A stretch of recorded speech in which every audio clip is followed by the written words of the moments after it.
Buenos días, mis hermanos. Qué gusto de poder estar con ustedes en comunión con el Señor y por supuesto para compartir la palabra de Dios, el mensaje en esta mañana. Nos leyeron un pasaje bíblico en el Evangelio según Juan, en el capítulo 1. Alguno probablemente se está preguntando qué tiene que ver Juan en todo esto, ¿no? Un mensaje de allí un poco extraño. Pero sin embargo yo quisiera, sin hacer violencia al texto y sin de ninguna manera deformarlo, sino al contrario, la pregunta que vinieron a hacerle a Juan el Bautista. Se percata allí Juan capítulo 1.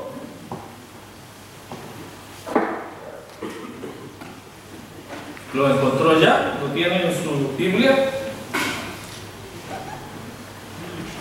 La primera pregunta que le hace: ¿tú quién eres? ¿Se acuerdan? Ahí está, en el versículo 19. Y él enseguida confesó, y le vuelven a preguntar en el versículo 21, ¿qué pues? ¿Eres tú Elías? Él dijo, no soy. ¿Eres tú el profeta? Y respondió, no. Le dijeron, pues, ¿quién eres?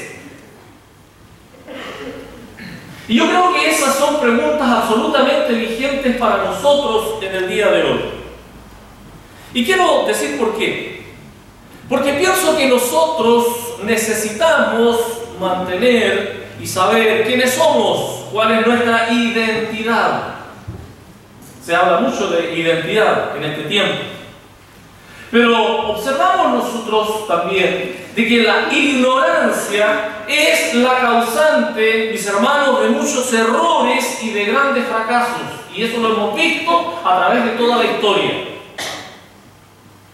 Pero alguien dijo que la historia es cíclica y como que vuelve a repetirse. Y en ese ciclo es donde nosotros también tendemos a perder cuál es nuestra identidad. Por ser tan light, por ser tan bondadosos, por no crearnos problemas con nadie, entonces queremos estar bien con todo el mundo. Todavía probablemente nadie entiende para dónde vamos. Pero cuando nosotros queremos iniciar una empresa, o queremos iniciar algún negocio, o algo parecido, ya sea grande o pequeña, es necesario manejar una gran cantidad de información en relación a lo que vamos a hacer. Una mala información puede llevarnos a cometer grandes errores y a perder quizás el empuje de esa empresa y perderlo todo. Y a lo mejor ni siquiera tener el tiempo para comenzar. Si lo que se emprende es con poco o con bajo interés por parte nuestra, entonces también será muy poco o bajo el interés que tengamos por querer aprender respecto de aquello. Por aquí vamos como queriendo entrar un poquito, ¿no?, en materia. Nos interesará indagar aquello. La Biblia, mis hermanos, posee absolutamente toda, y no alguna, sino toda la información que necesitamos para ser los mejores cristianos. ¿Sí? Amén. Claro que sí. Pero nos parece, y no es algo que yo quiero abrogarme para decir que yo soy un gran descubridor, nos parece que en el día de hoy nosotros de lo que más adolecemos es acerca de ignorancia acerca de las Escrituras. Y como bautistas fuimos reconocidos durante mucho tiempo como el pueblo del libro. En el día de hoy no sé de qué libro es el que se habla, pero cuando nosotros no es que todo tiempo pasado sea mejor, tampoco es así, no creo que sea así. Pero si volvemos a nuestras raíces, si volvemos a lo que fuimos, a lo que nos enseñaron, a la iglesia se iba con 2 libros. En realidad algunos decían 3, ¿no? 3. Pero era una mala traducción de lo que nos enseñaron. Eran 3, pero 2, la Biblia el himnario y el libro de cheques. ¿Sí? Bueno, nosotros decimos libreto de cheques, ¿no?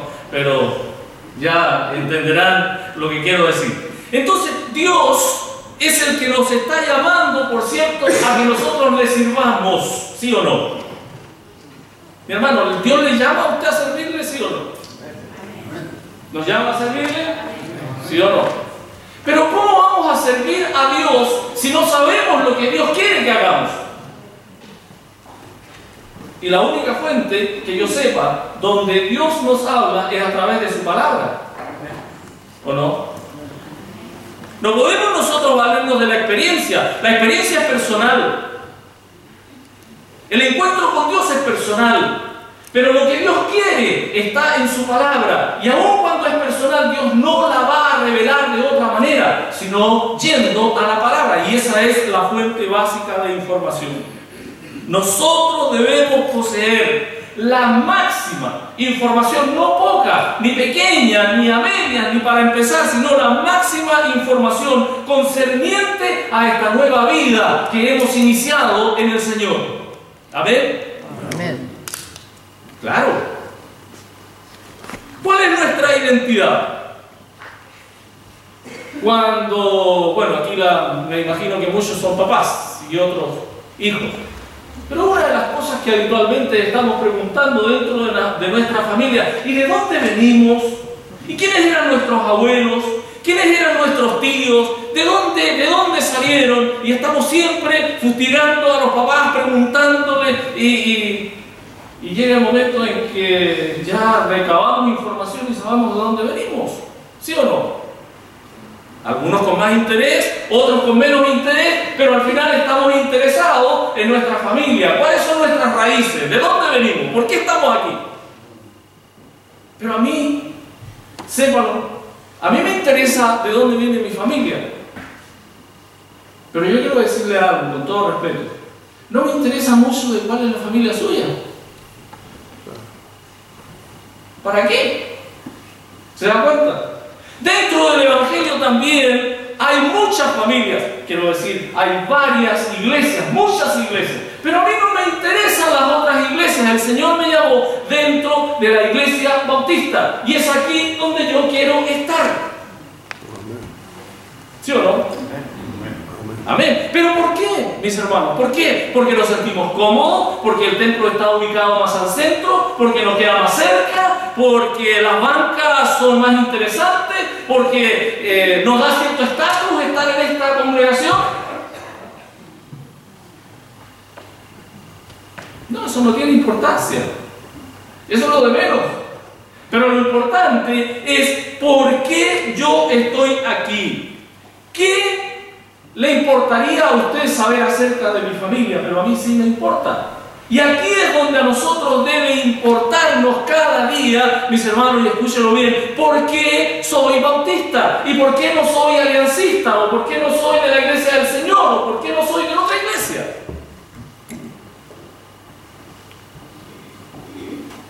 Alguien dirá, irrelevante. Todos adoran al Señor. No, sí es cierto. Todas las familias almuerzan, todas las familias toman desayuno, todas las familias tienen sus rituales, todas las familias todos hacen sus cosas y no tiene por qué ser igual. Claro, si estamos de acuerdo. Pero hay una razón y hay razones importantes por las cuales nosotros debemos de sentirnos identificados con nuestra congregación, con nuestra denominación. Dentro de las familias, a veces nos sentimos, y no estoy utilizando quizás como, porque no encuentro otra expresión que lo diga, el hecho de sentirse orgulloso, no con ese orgullo de vanidad, sino el sentirse satisfecho en relación a quiénes somos y dónde estamos. Nos sentimos satisfechos de nuestros antepasados, guardamos fotos, escribimos historias, preguntamos, etc. Yo le pregunto, ¿cuántas veces usted ha hecho el ejercicio de preguntar de dónde vienen los bautistas? ¿Por qué somos bautistas?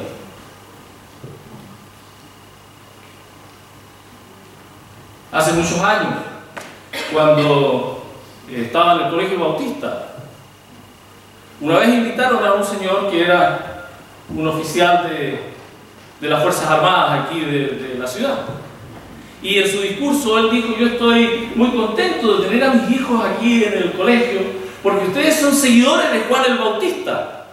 Y comenzó a hablar acerca de toda la historia de Juan el Bautista. No tenía pero absolutamente ninguna idea de lo que realmente estaba diciendo, de lo que quería expresar. Y probablemente más de alguno de nosotros quizás esté perdido pensando que leímos aquí de Juan el Bautista y lo estamos asociando que esa es nuestra raíz o nuestra identidad.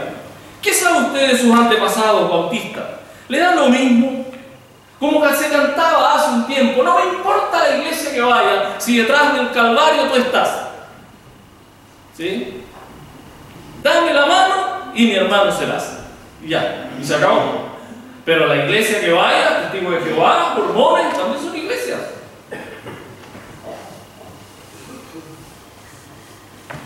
Nuestra identidad, mis hermanos queridos, consiste en primer lugar en saber quiénes somos. ¿Tú quién eres? ¿Quiénes somos? Nosotros, nuestra iglesia. ¿Se ha preguntado por qué somos realmente bautistas? ¿Cuál es la raíz de nuestra denominación? Algunos tratan de hacer que nosotros podamos tener un origen particular. Y hace un tiempo atrás, en un programa de televisión, invitaron a unas personas para hablar acerca de las diferencias entre los católicos y los evangélicos. No sé si ustedes lo vieron, pero había un señor allí, un representante de los evangélicos, que él nos metió a todos dentro del mismo saco y dijo que había iglesias que eran más de la experiencia, donde puso todo el grupo de la línea pentecostal, pero también por otro lado dijo las iglesias más tradicionales, donde están los bautistas y que vienen de la Reforma. ¿Qué le parece?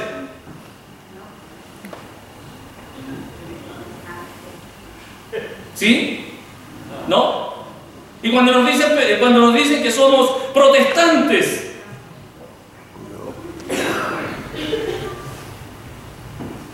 creo que tampoco, ni una ni otra cosa. No venimos ni de la Reforma, ni tampoco somos protestantes porque jamás hemos protestado. ¿Se da cuenta? Entonces, ¿quiénes somos? ¿De dónde venimos? Si usamos el método de las características distintivas, de poder averiguar las características distintivas, lo que nos hace diferencia, en tal caso, la única alternativa de poder ver el origen de los bautistas es desde el momento en que el Señor Jesús dice: tú eres Pedro, y sobre esta roca edificaré mi iglesia. Amén. Sí, mis hermanos, no hay otra línea de donde nosotros podamos venir. Cristo estableció su iglesia durante su ministerio en la tierra. Y nos dice el texto que acabo de mencionar en Mateo 16, 18, ¿no? Y los primeros miembros, ¿quiénes fueron? Fueron los apóstoles. Y enseguida ellos tenían todo lo necesario para hacer una iglesia. Tenían un evangelio, el evangelio de Jesucristo. Jesucristo era el evangelio en vida, la buena noticia. Allí ellos la tenían. Por otro lado, tenían un grupo organizado. Había de personas. Tenían una lista de miembros. Podemos nosotros leer los miembros. Allí estaban todos los apóstoles. Por lo menos un par de listas de ellos que se ratifican en los evangelios. Ellos participaban de las ordenanzas, tenían las ordenanzas. Bautismo y cena. Tenían una comisión. El Señor Jesús ya les había dado una comisión para que ellos la pudieran realizar. ¿Y cómo no iba a ser esa una iglesia bautista, mis hermanos, si tenían hasta tesorero? ¿Sí? Mal tesorero, pero tesorero al fin y al cabo, ¿no? Ese grupo, en el día de hoy, cualquier grupo, que pudiera tener una organización de ese tipo, sería una iglesia bautista. Pues esa es la organización que nosotros como denominación reconocemos, además de las doctrinas y de las prácticas, que dicho de paso, se han ido perdiendo, pero de una manera asombrosa. Asombroso. Los únicos que han podido identificarse a través de los siglos con sus enseñanzas y con estos principios han sido los bautistas, no otras denominaciones. Todas tienen un momento en que nacen. Todas tienen una razón por la que están existiendo. Pero yo le pregunto de los bautistas, ¿quién es nuestro organizador? ¿Lo conoce? ¿En qué fecha nacieron los bautistas? No hay tal cosa. Iglesias iguales a la primitiva, por supuesto que han existido desde siempre. O sea, desde la época apostólica, de los días del Nuevo Testamento. Y esas iglesias, aun cuando no tienen el nombre exacto de bautistas, como nosotros lo manejamos en el día de hoy, sin embargo, son nuestros antepasados. Esa es la raíz histórica que podemos nosotros ver hasta llegar a nuestros días. No existe otra. Los que proclaman en el día de hoy que se han restaurado, porque hay algunos que se han restaurado, y dentro de los bautistas también, hasta le ponen restauración el nombre a algunas iglesias, ¿no? Iglesias locales. Se olvidan de que la iglesia que Jesús fundó, mis hermanos, no necesita ser restaurada. ¿Sí o no? ¿Qué vamos a restaurar? Esa es la pregunta. ¿Qué podemos restaurar? Lo que nosotros debemos de tener es el interés por reflejar las enseñanzas de Jesucristo cada día aplicadas a nuestro contexto en el que nos toca vivir. Eso sí, ese es un ejercicio que debemos realizar, pero sin perder nuestras raíces ni perder nuestra identidad. Alexander Campbell, él fue el fundador de la Iglesia de Cristo. Él dice, los bautistas son los únicos que pueden trazar el origen hasta los tiempos apostólicos. No lo dice un bautista. Lo está diciendo alguien que no es un bautista. Rick Parks es un metodista, un historiador metodista. Él dice, no puedo admitir tan fácilmente que hubiera una iglesia bautista tan temprano como en el siglo I.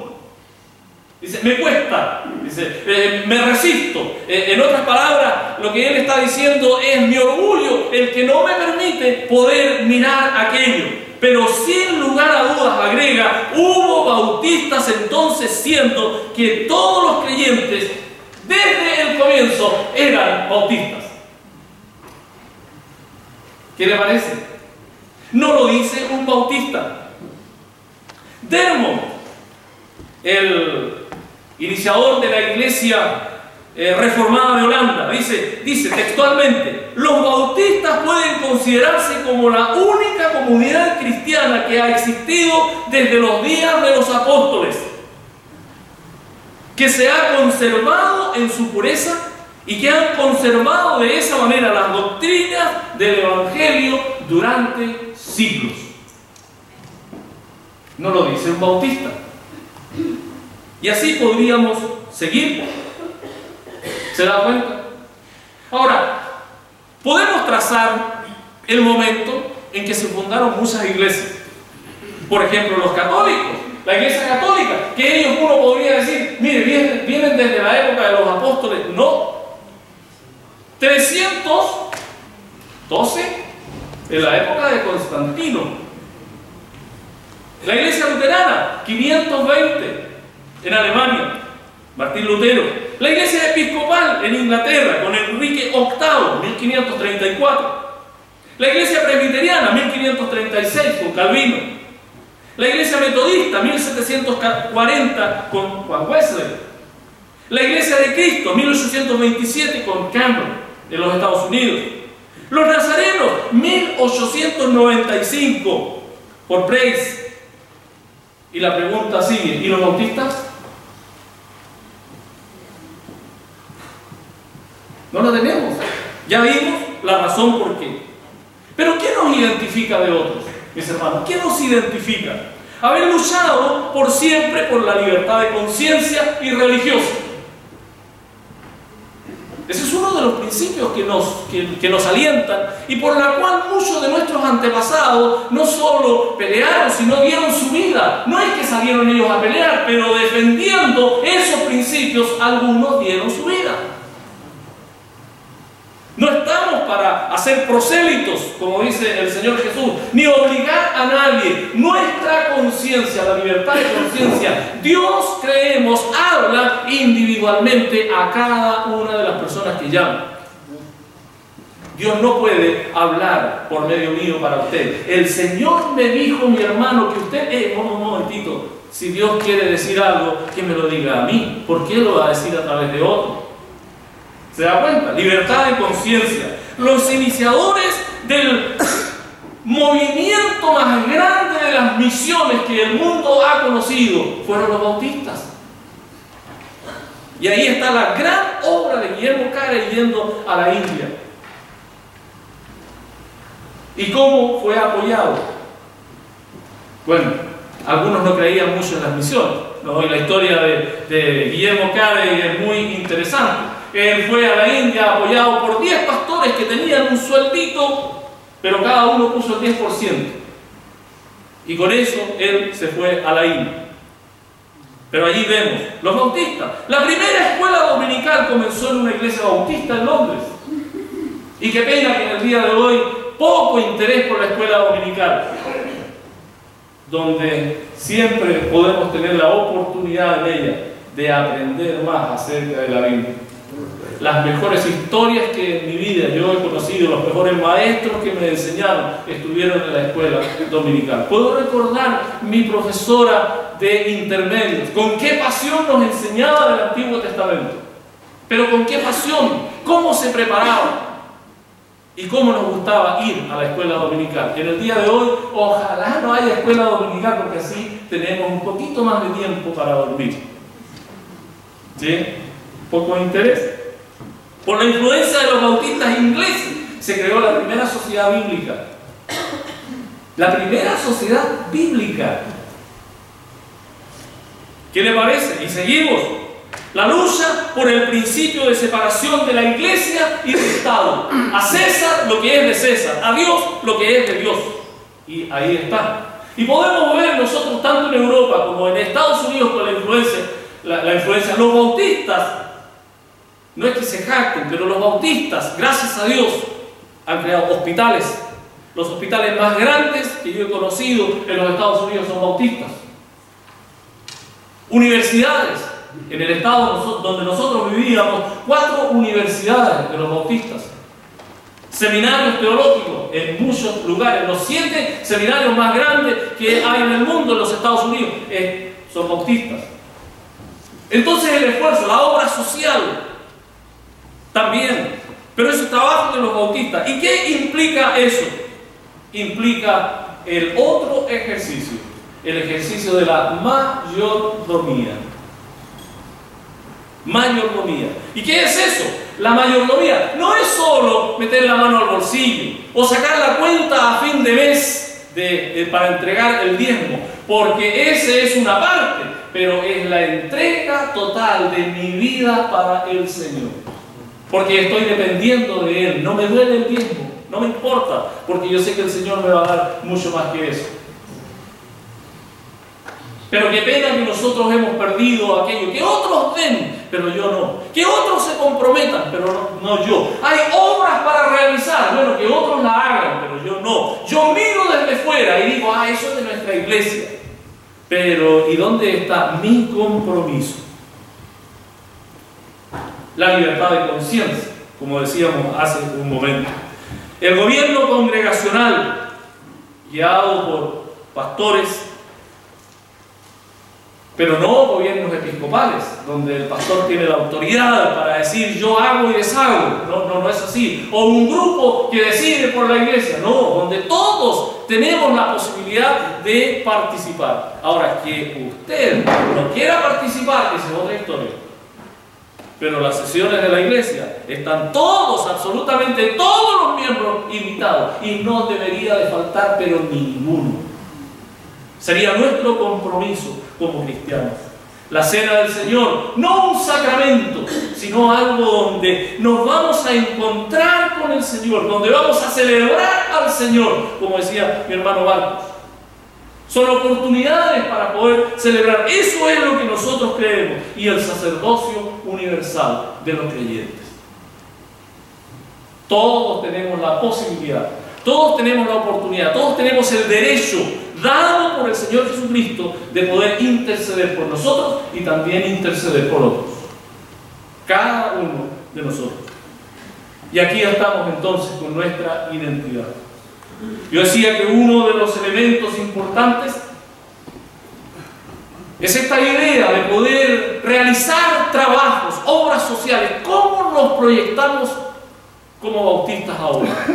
Ya que conocemos nuestra identidad y sabemos cuáles son nuestros ideales de compromiso, pero un compromiso de amor.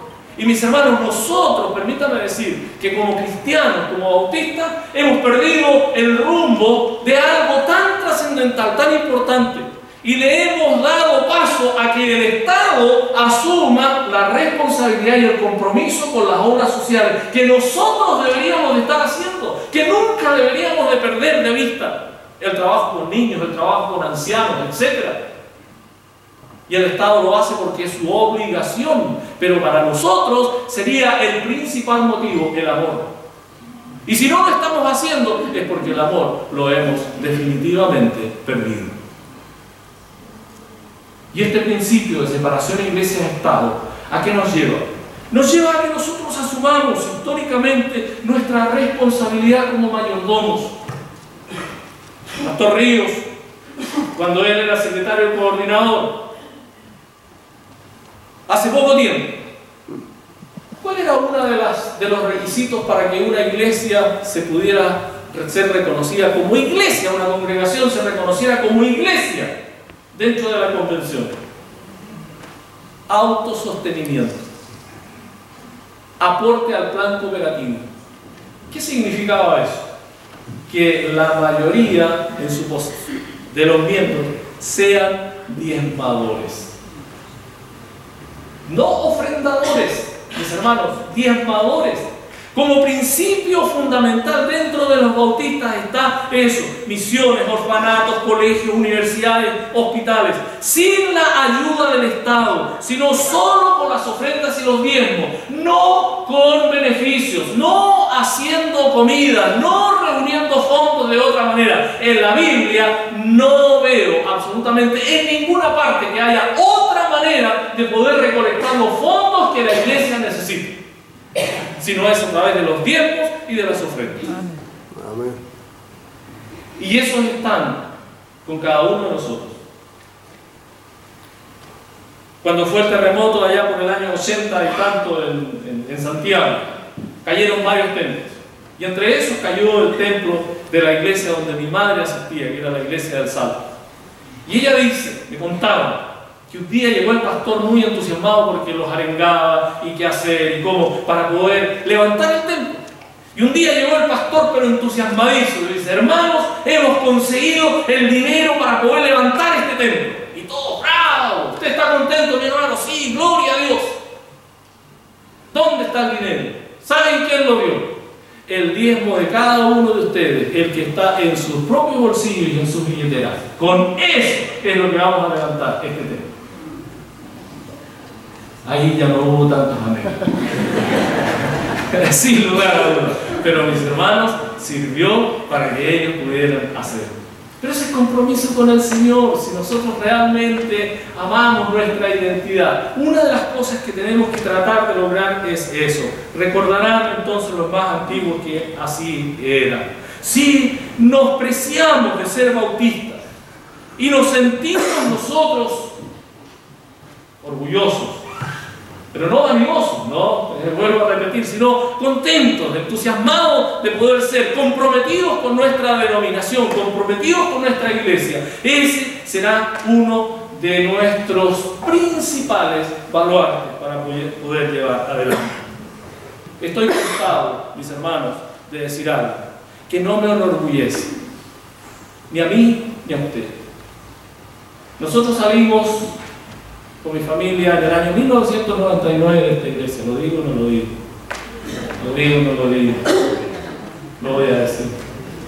En ese entonces, hace casi 20 años atrás, se comenzó un fondo para una construcción de un tercer piso.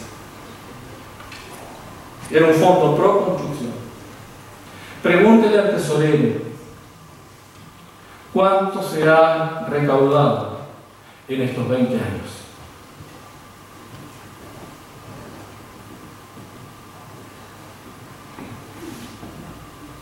¿Cuánto hay en ese fondo? En 20 años ya debió haber estado la construcción hecha, ¿no? ¿O no, hermano Nelly? Amén, claro que sí, pero nunca es tarde. Es el momento en que nosotros podemos volver a reencantarnos, mis hermanos, con nuestra denominación, con nuestros principios, con nuestros valores, con lo que es tan propio, con lo que ha sido siempre a través de la historia. La mayordomía es integral, no es solo dinero de gimos. Pero sin embargo, para que la iglesia pueda funcionar, se necesita no de los tiempos esporádicos, de aquellos que se dan cada 3 meses, o cuando yo quiero, sino de manera sistemática, porque la iglesia, igual como usted en su casa, tiene un presupuesto, pero si eso se desbalanza, entonces ¿cuál va a ser el resultado? No podemos cumplir con nuestros compromisos. Pero el dinero, el diezmo, es el barómetro que va a medir realmente cómo está nuestra vida. Va a ser el metro, va a ser la manera de poder saber cómo está nuestra temperatura. Ya cambiémoslo a termómetro entonces. ¿Cómo trabajar con el alivio de los creyentes afligidos? Y la iglesia quiere hacer ese trabajo, sin lugar a duda, quiere hacerlo, pero a veces no puede hacerlo. ¿Y quién lo frena? Usted y yo. Somos nosotros, ese es nuestro principio. Y dentro de eso podemos ver una gama de muchas otras cosas que probablemente no nos haga bien, quizás recordarnos. Pero, ¿qué pasa con la buena literatura? Entonces, a veces literatura que se necesita para poder crecer con las organizaciones, con la escuela dominical, se restringen. ¿Y se restringen por qué? Porque establecemos otras prioridades. Pero si tuviéramos nosotros el deseo realmente de poder ser buenos administradores, de ser buenos mayordomos, ninguna de esas cosas ocurriría. Quizás no hemos sentido el peso del privilegio y de la responsabilidad de lo que implica ser buenos administradores, de ser bautistas con todo nuestro corazón, pero fundamentalmente de amar al Señor con toda nuestra vida. Mis hermanos, nunca es tarde. ¿Cuál es nuestra identidad? Claro, es interesante que nosotros la reconozcamos, pero nuestra identidad requiere de compromiso y de responsabilidad. ¿Amén? ¿Cómo la asumimos? ¿Cómo la asumimos? No cómo la asumimos, porque a lo mejor eso es plural y no nos compromete a nada, pero personalicemos. ¿Cómo la asumo? ¿Cuál será mi compromiso con el Señor? Si realmente el Señor me ha llamado en la Iglesia Bautista con estas características, con toda esta tradición tan rica, tan interesante, con todas las doctrinas bíblicas, porque las doctrinas no son de los bautistas, ¿no? Doctrinas bíblicas, pero con todas nuestras prácticas que nos hacen sentir bien, volver a nuestras raíces. ¿Para qué? ¿Para qué? Para que el Señor sea engrandecido como lo ha sido a través de nuestra denominación, a través de la historia. Que no seamos nosotros el punto de quiebre en este eslabón tan rico y tan interesante. Mis hermanos, que Dios nos bendiga, que Dios nos guíe, que Dios hable a nuestros corazones, que hable a nuestra mente, que hable a nuestro compromiso. Y amemos al Señor, sí, mis hermanos, pero amemos a nuestra denominación. Y quiero terminar, no quiero que lo tome hermano, pero mi hermano, no se lo pase de iglesia en iglesia. No vaya de iglesia en iglesia. Quédese para que podamos hacer grande nuestra iglesia y nuestra denominación. Amén. Que Dios nos bendiga. Amén. Oremos, mis hermanos. Padre, ¿cómo no darte gracias por todo lo que tú has hecho con tantas personas a través de la historia dentro de nuestra denominación? Permite que nosotros podamos no solo sentirnos bien, sino estar satisfechos y darte gracias porque tú nos has llamado dentro de nuestra denominación y que nosotros podamos ser los que ayudemos a fortalecerla, que ayudemos a crecerla y a recuperar todas aquellas cosas que sin lugar a dudas no solo son buenas para nosotros, sino que también son buenas para poder mostrar tu evangelio, mostrar a Jesucristo en medio de nuestra sociedad. Sí, Señor. Padre amado, gracias por este día. Te alabamos y te bendecimos. Y en todo, queremos que el nombre de nuestro Señor Jesucristo sea enaltecido. Para la gloria de Dios. Amén. Amén. Dios les bendiga, mis hermanos. Nos bendiga en esta mañana.